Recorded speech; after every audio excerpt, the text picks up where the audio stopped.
Welcome back to Camp Honor Episode number 2. podcast. Like, do you ever think you would be doing a podcast? No, I know. Especially on hunting? That's my dream, actually. So We're living. It's come true. Yeah, we're living our dream. So, episode 1, you can go back to if you want to know a little bit more about why Camp Honor was started, who we are, not necessarily who individually we are, but the organization of who we are. Catch episode number 1. We go into a large detail of what we're trying to do, our mission, who we're trying to help, and such. But episode 2, here we are, and we're gonna go diving in a little bit more about me being the founder and you being the vice president. Yeah. So this is gonna be like an individual of who's who, because you're gonna see our faces, but now you need to know more about that person, what makes them tick, their background, and go from there. Yeah, and we'll that way we're not going through my whole biography. I'll talk a little bit about maybe to high school and then Utah. So it's like they don't want to just hear one voice rambling for 15 minutes. So, Yeah. But I'm a local guy. So if you're watching, you're not from Ohio. We're from the Ohio. They call it the Greater Miami Valley, which is around the Dayton area, north of Dayton. Basically at the crossroads of Ohio, where I-70 intersects with I-75. And born and raised in Ohio, in Piqua, just north of where I live now. I live in Troy. I've been in Troy for a long time. I'm actually, so went to Piqua High School, moved for West Virginia for a short period of time. That was pretty cool, by the way. I could talk to you a little bit about like being 10 years old, walking through the hills of West Virginia where we live. And nowadays, parents, they would freak out from what I did as a kid. I remember, I'm to set the record straight, and we'll get into that in a little bit later, I'm a firefighter. Mm-hmm. And kind of a dream of mine from when I was a little kid visiting the fire station. But obviously never went to the police department. You know what? Child. I don't think they have tours, do they? Do you have the tours at your place? Not behind the scenes. We'll show you the car. Okay. But the fire department at that time, dude, it was like, we get to see everything. I'm like, oh, you live here? You do this? And at the time when I was about 5 years old is when I did the tour. And that day we got to tour the fire station and George's Ice Cream in Piqua. If anybody knows the Piqua area, it was a mainstay of like soft serve ice cream. And it's just like, you get that chocolate dipped vanilla cone. Oh, my mouth. It takes me back right now. But they gave us a hat there. Like a little, like I work at a restaurant hat, paper hat. But the fire department, dude, when I was like, because before I was in kindergarten, I had an older sister, went to school, and I'm just stuck at home. And there was 2 dudes in 2 different venues that got to ride on the back of a truck. I remember one time there was a fire down the street from us. I don't think it was too major. And I'm like hearing all those things, and I'm looking outside, and all of a sudden these trucks are rolling by, all kinds of noise. Mm-hmm. And there was guys hanging on the tailboard. Firefighters don't hang on the tailboards anymore, but they used to. Mm-hmm. And so, the other kind of group that I was thinking, there you go. Yeah. So I had a pair of gloves, and I either wanted to be a trash man or a firefighter. Yeah. It worked out for me. But back to when I was 10 years old, for about a 3-year period, we lived in West Virginia. And we lived in this holler, man. Like it was pretty wild to go from Ohio to that environment. And let's just say I made some friends with whatever was there. And, we had a good idea one time. There was this like creek. There's always creeks. There was a creek, and there was this big like drainage tube, like, I don't know, like maybe a 12-foot tube, just like in the middle of this field where there's a little bit of a scratch baseball field, but there's this tube over by the creek. And we're like, let's start a fire. And I'm like, all right, I got gasoline at home. And so put gasoline in this cup, and I'm walking. I get halfway there, and I'm like, there's no more gasoline in the cup. It ate through the styrofoam. All right, and I was 10 years old. But God, I remember going over like different hills to go to another friend's house and walking up on copperheads and be like, whoa, like just kind of freeze for a minute, and most of the time they just like go away. But like parents would freak out. Yeah, they would. There would be no like grid for this nowadays. Probably isn't where that is in West Virginia. So anyway, long story, back to I graduated from Piqua High School. I actually went to the Career Center there in Piqua and did electrical trades. And so my mom and dad, it was in the 80s, it was rough for a lot of different folks. It's not like today when you go to the high schools and you can't tell that you're not at like a car lot, like with Beamers and all these kind of cars. Like when I was in high school, I mean, kids tinkered on their cars, and it was nothing like it is. And so I say that to say that I didn't have an avenue necessarily to college. It was military, and I didn't have a problem with that. At the time, now I didn't look at myself as poor or as, oh my gosh, my family's poor. It was just more common, I think, back in those days. A lot of my graduating class went in to serve their country. And so I went into the Seabees, which is a construction battalion of the Armed Forces with the Navy, and you'll get into your story, which was the Air Force side of that. But I did very, very well. I would say the Career Center really set me up because I did electrical trades at the Career Center, and then that's what I was a construction electrician in the Navy, graduated top of my class, got promoted out of A school in the military, and served 4 years in the military. So I'll get into some of my military service after you dive into a little bit of your early childhood. Grew up primarily without a father, a single mom, and Mama tried, and also I don't know, not to stop you, but I don't know on the podcast side of it. I'm Matt Simmons and you're Nick Lambert. Okay. And we are cousins. And so I grew up without a main father figure. So my uncle kind of took me under his wings, which is really good friends with Matt. And he took me hunting. I went fishing with my grandpa, and that's where really the love of the outdoors started. Also from Piqua, and then we moved to Houston in my later years, which is where I graduated from, Houston High School. So, which is in Shelby County, up by Auglaize and Mercer. After high school, I didn't want to go to college and just wanted to do something without getting in trouble. So the military was the route I took. Joined the Air Force only because it was they're in alphabetical order, and that was the first door that was open. So went in there. I joined right after September 11th. So on September 11th, I skipped school that day, and actually was getting my hair cut in a barber at Tony's barbershop.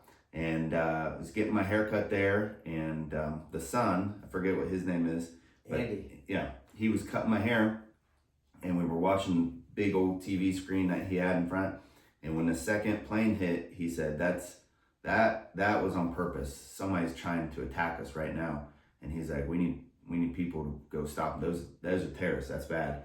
And so I drove to the recruiter station from getting my hair cut, and it was like haywire in there, and walked in front of this guy, and I said, I'm ready to join the military. And he said, how old are you? And I said, 18. And I was not 18. And he was like, when you graduate? And I said, I graduated last year. I hadn't graduated yet. And so he saw right through all that and said, come back when you're graduated. We're kind of busy.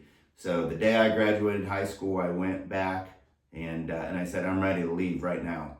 And he said, that's not really how it works. And I said, well, there's 4 more doors, so somebody will send me right now. And he said, well, we can find a job for you.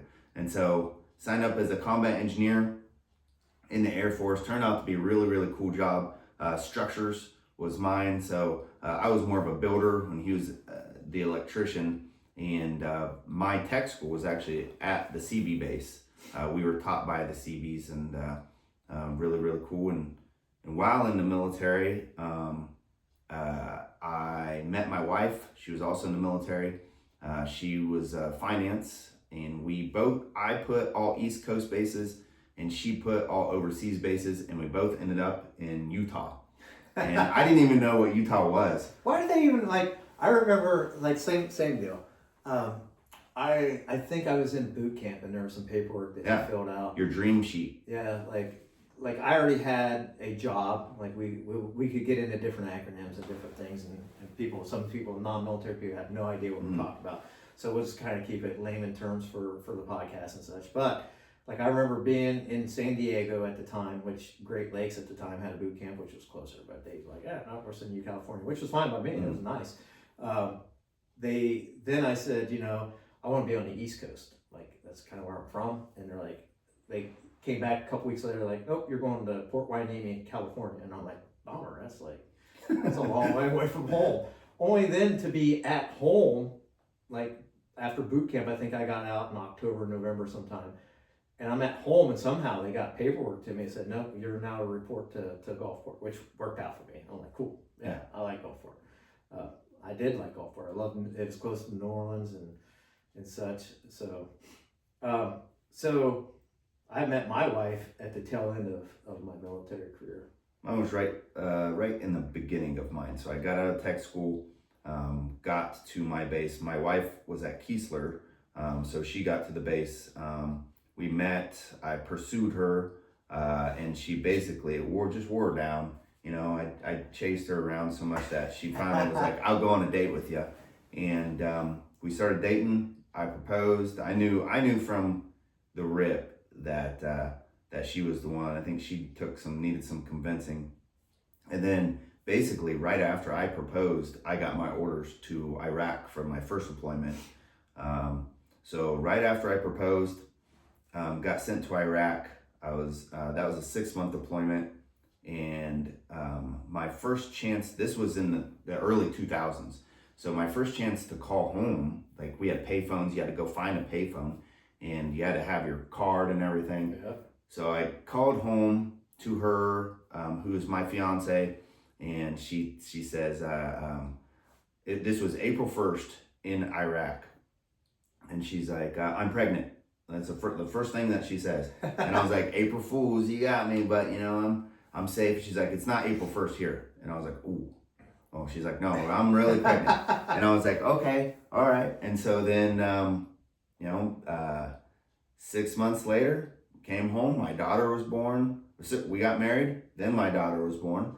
And then right after my daughter was born, I got orders because I had volunteered for one of those deployments out of my bucket. And then my bucket came up for deployment.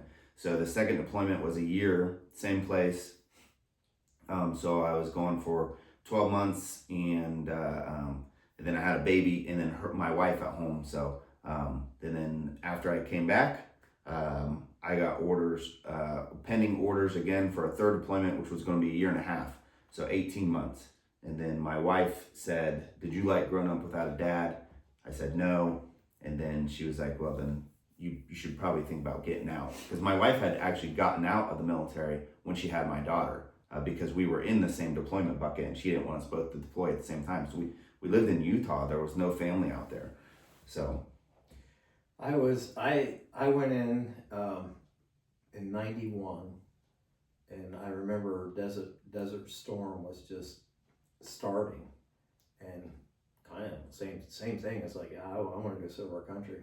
My dad, my father, he served in the Vietnam era and he was on the USS Forrestal, which is an aircraft carrier that was, sent to Asia during Vietnam. And there was a huge fire. You could look it up on Wikipedia. It was the USS Forrestal. It'll come up as a fire. He was on it at the time, and so which was kind of cool. When I was in boot camp, other places, I tell a lot of the Navy guys that. And by the way, the Seabees and Navy is almost like two separate things. Mm-hmm. Like we were just like, for lack of better terms, people called us the bastard kids of the Navy because nobody really claimed us. We were just our own people. And I was on a ship one time and it wasn't comfortable. Like they treated us pretty bad. These regular sailors, because they didn't like us because we even wore a different uniform. They wore the Navy dungarees and stuff, and we wore camos. And my grandfather, which would be your great grandfather, was also he served in before the Air Force was the Air Force, it was the Army Air Corps, and he was 100% disabled from working on different bombers and such. So that was always in me as well to want to serve. I was just fortunate. Like I went in at a time of combat, but for whatever the way it worked out, I just never. Our sister battalion. So when I was in Gulfport, we had battalions. We had 4 of us. I think it was NMCB 7, NMCB 5, 1, and I forget the third one, maybe 133 or something like that. It was an odd one, but it was 157, and there was another one. But our sister one was over in Iraq at the time, came back.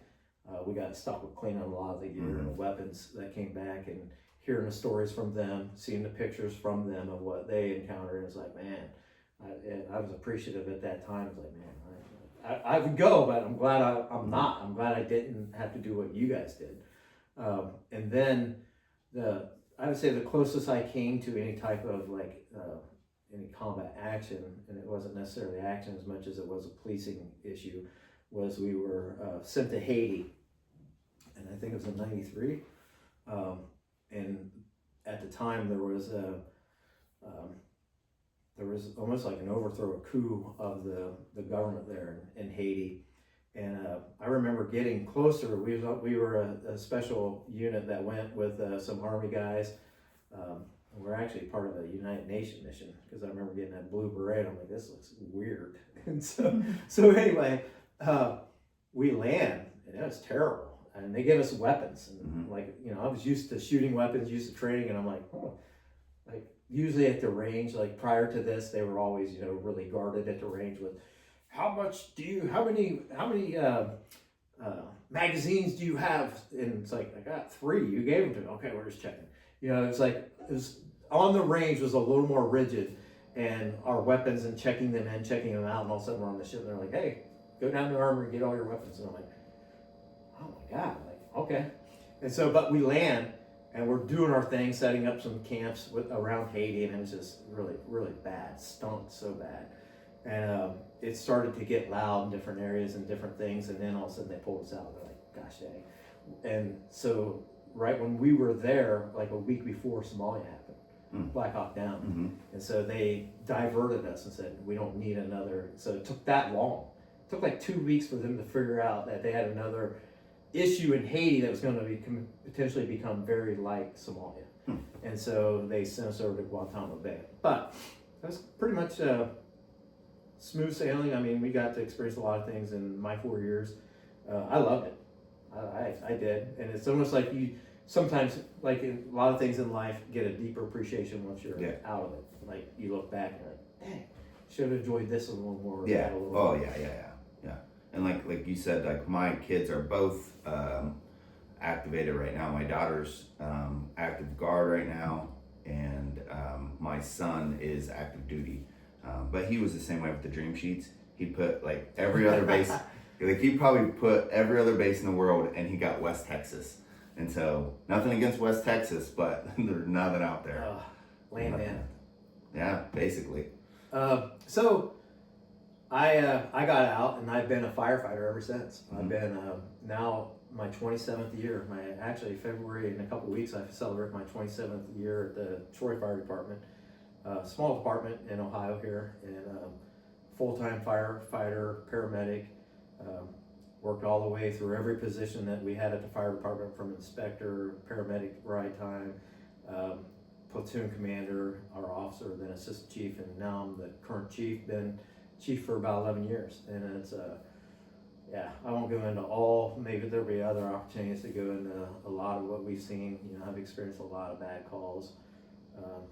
A lot of the ones that stick out the most to me usually involve like kids.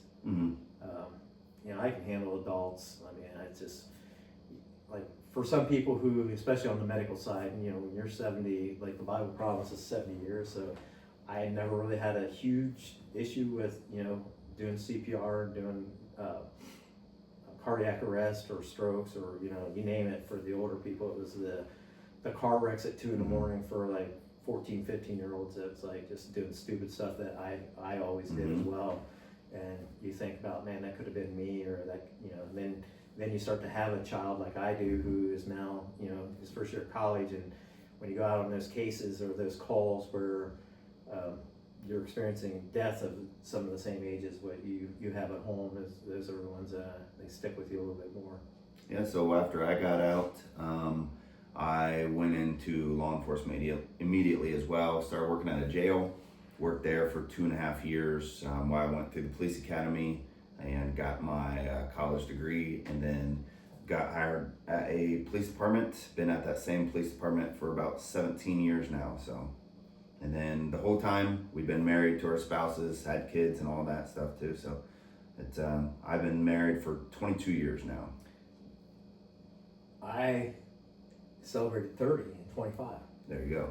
So, and that's, if you go back to episode 1, it's like it's one of our major tenets as family. Yeah. And I know, like, you've instilled in your family, and you know, I mean, good Lord, look, your two children are serving their country. That's pretty. Yeah, and they love it. It's got it's proud very dad. fun when you go visit. We just visited my son, and he's having a blast.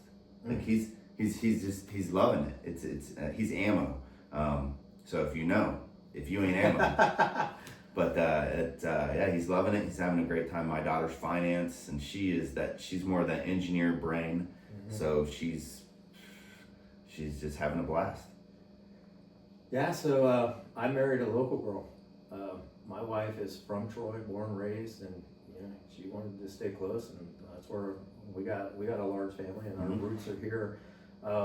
But a little bit of the hunting side of why we are doing Camp Honor and the love for hunting, I think our paths are pretty similar in that, like, we used to, like, we're finding out now at Camp Honor, like, we've tried to look at, so if you're listening to this and you have opportunities out west for us, Yeah, we would love it. we found out just a few weeks ago, me and you, that we thought we had a connection in Nevada.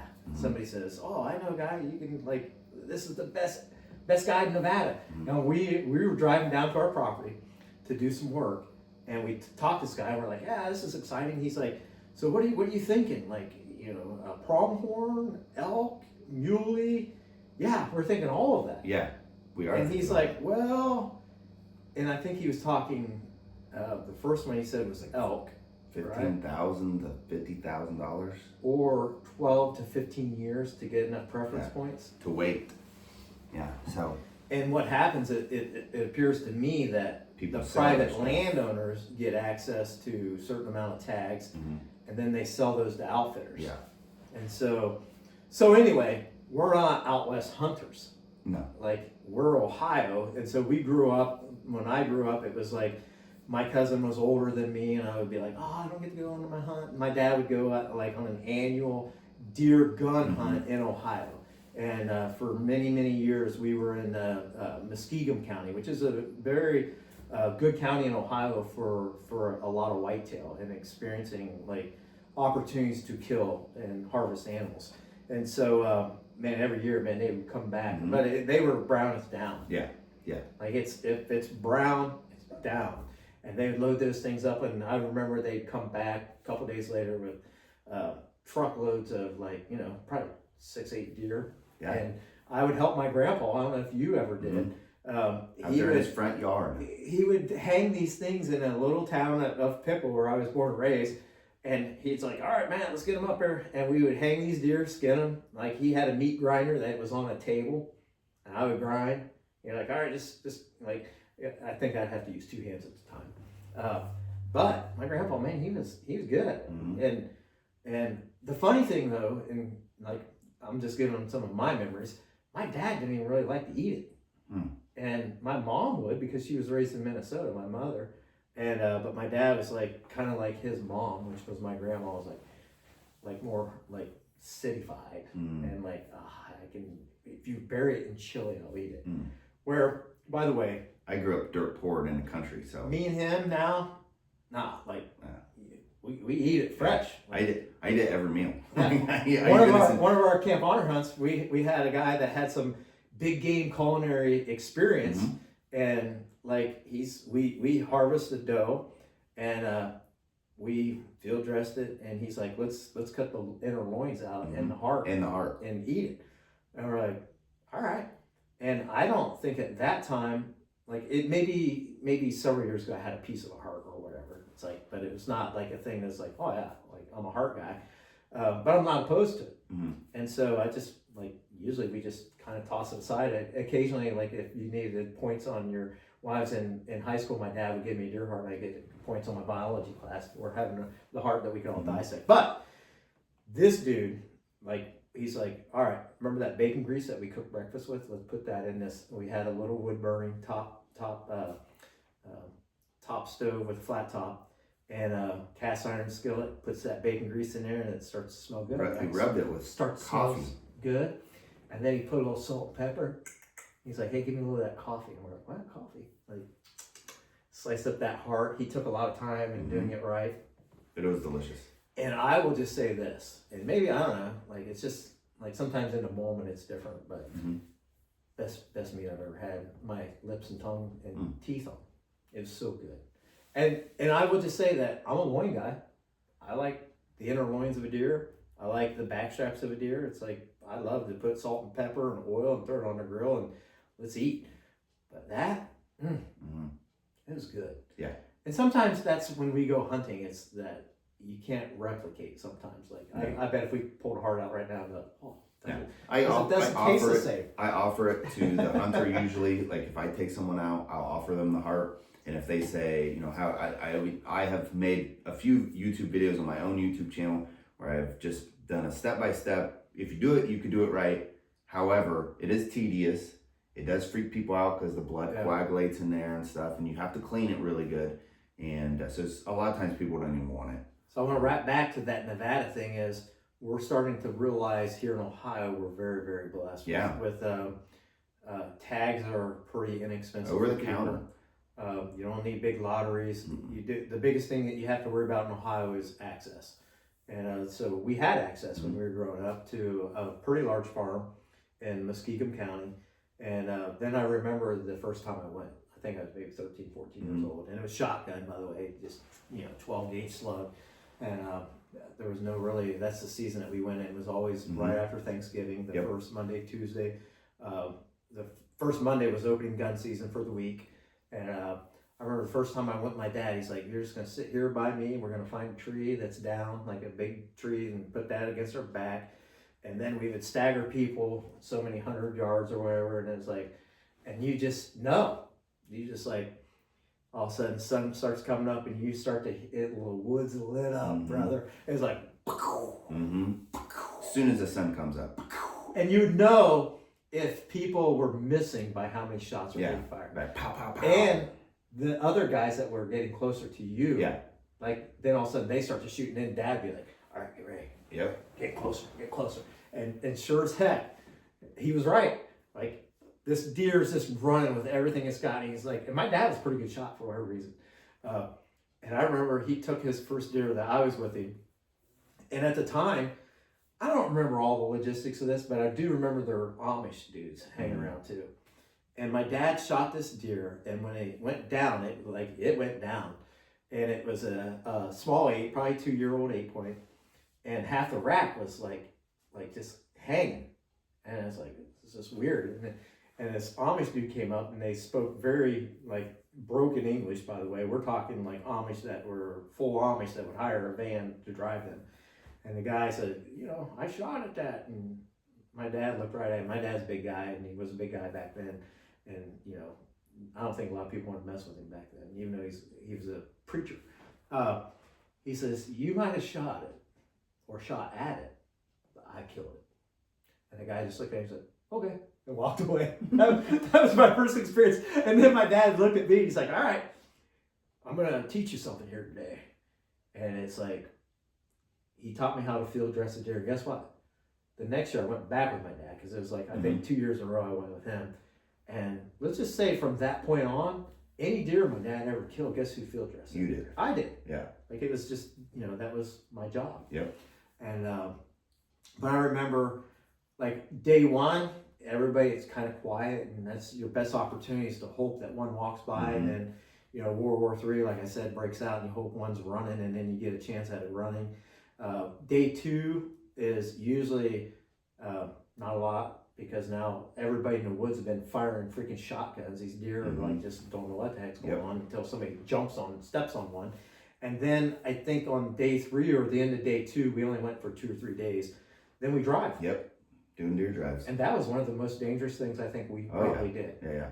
Where a drive is where you look at a field and you're like, all right, Matt, you're the youngest. You walk all the way to the other side of that field and stop. and then we'll put somebody in between you and then, like, I don't know, every 20 yards or so. And then you just start walking the field and try to kick up deer. And then as they're running, you shoot them. Yep. And I remember one time somebody started shooting at me. Like you could hear them. And you're like, holy moly. But anyway, that's kind of how I cut my teeth to hunting. So what do you prefer now? What's your preferred Not species? Not that. No. What's your preferred species to hunt? Oh, I would say white-tailed deer. It's Okay. just in me. It's just like, I don't know. But you do turkey hunt as well. Yes, I haven't killed a turkey yet though. Like everybody that I've taken to my property to turkey hunt has killed one except for me. Yeah. And that's going to change this next year. This year. This is year. the year. This Yeah. is the year. This is the year. This is Matt's year. But I love white-tailed deer. Yeah. I love everything about them. Like I said, I can watch them and not feel like I have property now, so I have the acreage in southern Ohio, and I tend to name some of them. Like you'll see them over and over again, and one might have a spot in its back or something. You're like, oh, that's so and so with its little baby. But I remember, and then I remember you coming along, and it was camaraderie. And I felt like for me, it felt like at that time in my life, it was a big rite of passage. Yeah, for me, definitely. for me to become a man. Yeah. Like It was deer camp. Yeah. It was deer camp. And it was something I always looked forward to as well. And I waited until my Uncle Mike and my grandpa took me. And when they finally took me, I think I shot maybe 3 or 4, and they were all, like you said, small doe or a doe, or you were lucky to shoot a big doe. When I was 18, my last year, I shot a button buck, and I thought it was the greatest thing in the world because it had antlers. But then you mature, like so when I moved out to Utah, was actually when I shot my first actual buck, a mule deer. And I went out there, and like you start talking with actual mature hunters, and not that our family's not mature, but that is just what they did. They go out there and they deer drive and they shoot deer. Now they have all matured, but went out west in Utah, went mule deer hunting a lot, shot a mule deer doe, a buck, and then actually shot a bison out there, a buffalo on a once in a lifetime hunt, which was really, really, really cool. Like I have it hanging up in my main It is cave. cool. And but also went elk hunting out there a lot, and then once I moved back here, I was like, well, I'm not going to shoot these little ones anymore. I'm only going to shoot bucks from now on. And then that's when I actually started archery hunting with a compound. And like once you get out of gun season, you open up your possibilities so much as far as seeing mature deer. And I think I had just got out of the military. This was in 2006, and I was hunting on public land, and I was the only hunter there hunting public land, and it's hidden. I'm not going to tell you where it is because nobody hunts it. And I had put a climber in the stand or in the woods the day before, and it was at the bottom of a tree. Climbed it up, saw this buck, shot it, 9-point buck. It's the only buck I have that's fully mounted. Like a shoulder mount. The rest are all European mounts. So, that was on public land, and I called everybody. Nobody could help me get this deer out. Like everybody was like, I'm at work and stuff like that. And so that was another kind of big thing for me is like, if you're gonna shoot big bucks, sometimes you gotta do the hard stuff all by yourself. You're not, I don't think a real hunter, in my opinion. You haven't experienced everything you can experience about hunter. I won't say you're a real hunter. Be a real hunter. Unless you have a story like that. Yeah, you're all by yourself. All by yourself. Tracking it by yourself. It gets night, it gets dark. Yeah. Your lungs, you feel like you're gonna die. 2 steps back. And when I shot my mule deer, I literally was up a ridge, down a ridge of a mountain. Up a ridge, down a ridge. So I was probably 1.5 miles away from my pickup truck parked at a public access. And it got dark, and they have mountain lions in Utah. And so I was singing. They said when you shoot a mule deer, sing, talk, because it'll keep the mountain up. And so, I was singing, and I left all my gear. The only thing I had with me was my gun and this deer. Oh my God. Backpack, binoculars, everything where I shot it. So when I got back to my truck, I still had to go back in and get all that stuff. I remember, like, yeah, we're gonna have to get into stories. Yeah. I'll just do a teaser. I remember one time killing a deer in the same type of situation. And my brother-in-law at the time, he's like, dude, I'm leaving at such and such time. I'm like, oh, well, I drove separate. And we're in Codwell, Ohio, which is from this area here, 3 hours away. And I'm like, oh, I'm going to hunt until whenever, till dark. And not thinking that he had an ATV, I didn't. Not thinking I couldn't get my truck where I was. And like a lot of not thinking, just hunting. Like thinking I'm just going to hunt. Yeah. And then I shot a buck. Like at the last kind of like an hour before dark, and I'm like, oh yes, like excited.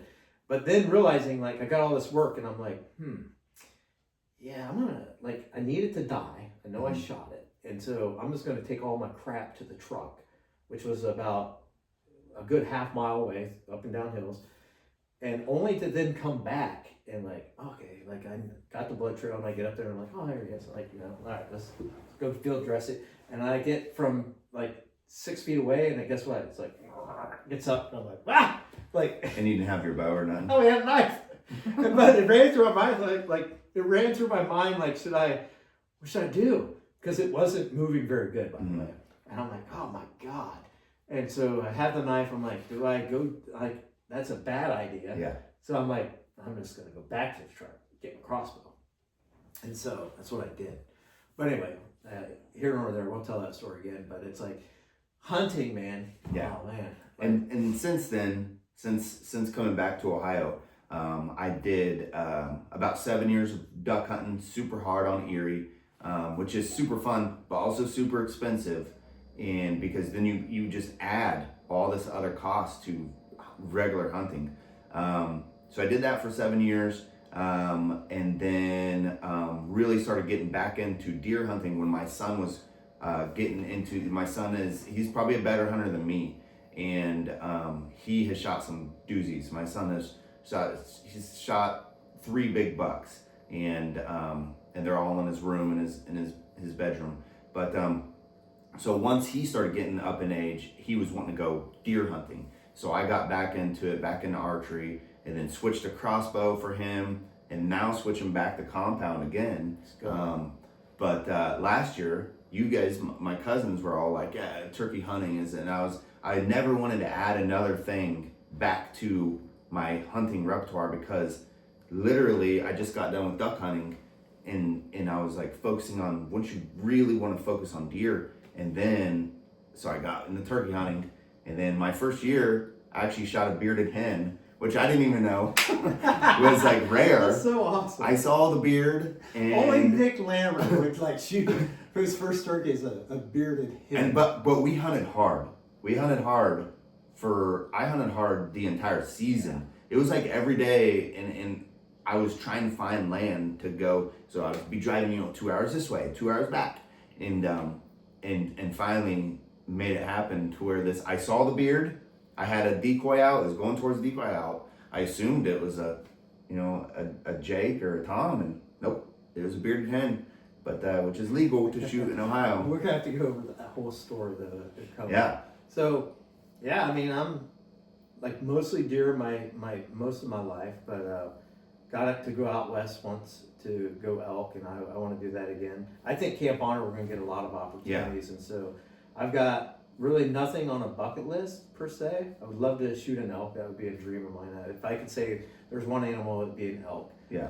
Love to shoot an elk with a compound. Like a bull elk. Yes, Not a like bull. a cow elk. Like I've killed pigs. We've had the honor to kill Yeah. pigs. That's fun It is fun. and good eating. Yes. Like delicious. anything. Oh, by the way, anything that we're going to kill, Yeah. we're going to eat. Yeah. Like there's like we got to experience some farm pheasants. Yep. This Yeah, we past just year. went pheasant hunting. You've been in pheasant hunting twice this year, and I Yeah. went once.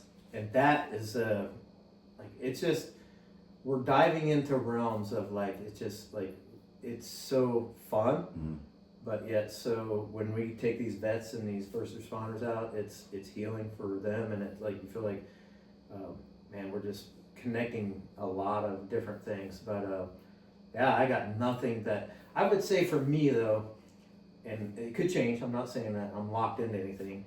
North America for the most part. Oh yeah, for me too. Like, yeah, definitely. I would say that there's so much opportunities. Unless my son gets stationed in, you know, a different part of the world, I really, I would just love that, because there's so much you could do here. Oh yeah.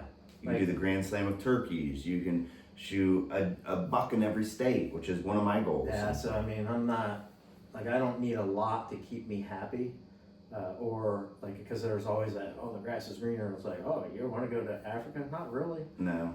I wouldn't turn it down. But they're also, it's really expensive. Yeah, I mean, like, back to full circle, and we'll wrap up this podcast about Nick and I, but we just love the outdoors. Yeah. And we're very blessed to be part of Camp Honor, and starting to realize that now that we're in Camp Honor, how blessed we are that we have land. Yeah. The two of us, what a blessing. And in some states, it's $50,000 to harvest a big game, Mm-hmm. and or many years of lottery draws. And we can just go buy a tag over the counter. We don't even have to buy tags. For landowners, but I don't even need a hunting license. I like to invest in my ODNR. But I did buy a 3-year license, Now just you- because I'm going to be Because doing you a go lot of hunting off of my land. the So, pheasants and all that. so I hope you know a little bit about us, about some of my role. You wanted to know, like, with Camp Honor, my role as the founder was like hearing from individuals that say you need to do this officially so people can help you. So once we started Camp Honor, my wife is a big part of what we do here at Camp Honor. She handles the finances, and it's not easy. Mm-hmm. And she'll tell you she doesn't really like a lot of computers, even though that's what she does in a couple of her part-time jobs as well. But keeping track of the donations, keeping track of the expenses, and the board meeting. I mean, we got to have a board, and I took a lot of time to invest in ensuring that these board members were good fit for what we do. You were an easy one. Yeah. You basically helped. You're the co-founder of Camp Honor, and but then it's just connecting with different people who have provided donations. We had an amazing donor that helped us with our first year. He doesn't mind me saying it. It's Frank Harlow of Harlow Homes here in Troy, Ohio, who says, I want you to take the first year and just get your feet under you. And made a pretty sizable donation that was like amazing. And it did, and it was great getting those first few hunts done and in the books. Yeah, so I got a lot of connections, and not just connections of needing something. I would help them however I could, still do, and so and then not just the financial side of trying to get something or trying to have people have a venue to give to us.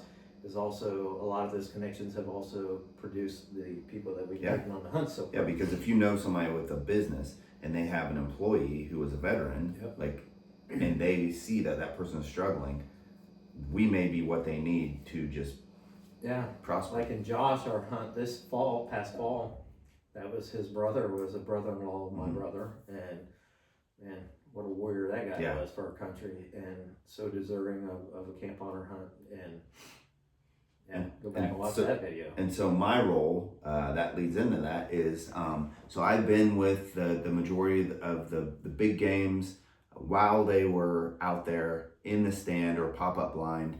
And so I've been with them, coaching them through, because a lot of people we took hunting they don't have any hunting experience. So you got to like literally tell them, we're going to be scent free and all this stuff. And so you have to tell them what scent free means, and you have to tell them, what they can and can't do while they're hunting, if you want to see an animal. And so being with them, guiding them, being like a mentor in the hunting blind, and then also just being with them when I record the hunts, and which are on our YouTube channel, and also just being with them when they shoot their first deer or when they shoot an animal it is a blessing in its own, and that's my role is I'll be along and around as much as you'll let me, but this is it's really cool to be a part of that.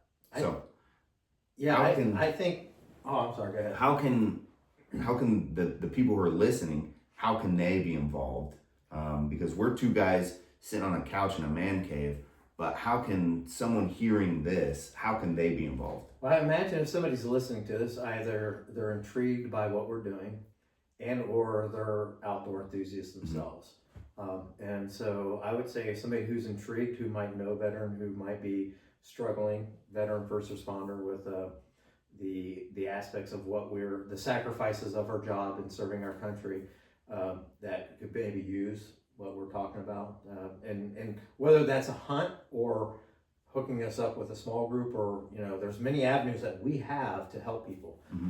And I would say, if you know somebody that could use the services of what we provide, reach out to us. Again, that email is info@camphonor.org, info@camphonor.org. Our website's camphonor.org. And so, but then also some of these enthusiasts, if you know a connection that could help us. Yeah. Like, hey, have you thought about, we have access to... I got a farm in Indiana. Upland Birds in Northern Ohio. Would you be interested? I got a guy that, I linked up with what you're doing. Would love to help you guys out. Yes. Yeah. Yes. Absolutely. Hey, I know a guy that works at a gun shop, and he would love to, donate all the ammo if you go on an upland bird hunting. Yes. Yeah. So that, or I have an uncle who has a farm and, needs some doe management. Yes. That's perfect. Yes. Because I think God has just worked it all out. Like, we haven't had too many hunters apply, or candidates. We haven't had not enough. And the same on the finances side. Yeah. So I think we're definitely needing to grow. We want to grow. We have a plan to grow. And I think as we grow, somebody that's listening right now or watching is like, I feel in my spirit what you guys are doing, and I want to help someone. Yeah. I like coffee. And I had a cup of coffee with a guy today that's part of Pheasants Forever, and seeing what that partnership looks like more longer term. And one of the last things he said to me was like, make a dream list, brother. And I want to help you with that. So, because I will say this at the end of the day, back to, as we wrap this up, I will say that as 4 years serving my country as a veteran, and now 27 years as a firefighter, we talked about, we live in the greater Miami Valley area, and you can speak to on your own behalf, but there's not a neighborhood in my community or a road that I've driven on the interstate that I don't have a memory that's bad. There's not one area. Like, that neighborhood, I remember going out there on a cancer patient and the family arguing about what we should do or what we have to do versus what, this member wants him to die. Nope, mom wanted to die. No, mom, we want him to live. And it's like, those things stick with you. There's certain calls that stick with you. Not all of them, but I will say this, that there's not an area in my town or area of my response area that I don't have a memory that's like, most people would not want to have that memory. Yeah. And so saying that is, if you know somebody that could use our services, or you want to get behind what we're doing because of the sacrifices that somebody has given for you, then we're a good organization to part with. We, on the nonprofit side, our organization, we don't pay any staff. Everything's volunteer. We donate our property. We donate our vehicles. I mean, we're trying to get some assets that can help us offset a little bit of that. But we have no plan to pay a founder, president, vice president, salaries. We're not going to be a salary organization. When I do retire, I have a pension that's going to help me, that I've lived my life, that I'm not going to need to start a nonprofit to get a salary. And that's important, I think, when a lot of people want to donate to a nonprofit. There's a lot of nonprofits out there, and again, I don't want to knock any of them, but there's many of them that have salary employees. They got to make a living. We're not that organization. Correct. We're an organization where all of our dollars that we get will go towards the operations and hunts. Yeah. So the more we get, the more we can give. Right. So thank you guys for watching and listening. Hope you got to know a little bit more of us, but stay tuned for the next episodes. Will be some fun hunting stuff. Yes, yeah. We're going to go through the hunts, and you're going to be able to listen to the backstories.